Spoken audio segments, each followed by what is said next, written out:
சத்தமா கவினியா. உனக்கு என்ன பண்ண போறப்போ? பாடு.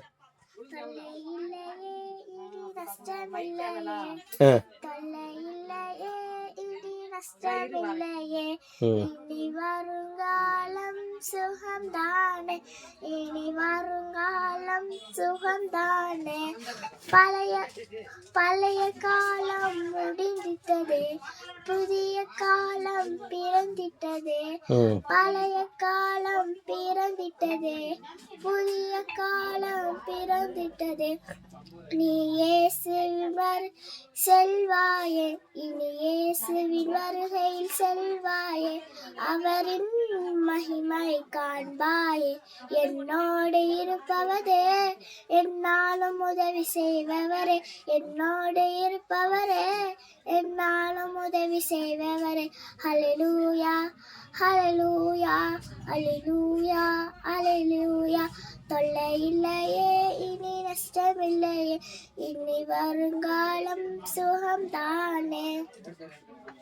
Okay, thank you. ஹாய் பாய் சொல்லிடு எல்லாருக்கும். இறுதி வார்த்தை என்ற வருடத்திலே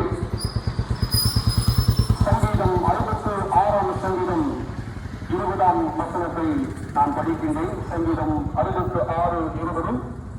என் ஜெபத்தை தள்ளாமலும் தமது கிருபையை என்னை விட்டு விலக்காமலும் இருந்த தேவனுக்கு ஸ்தோத்திரம் உண்டாவதாக.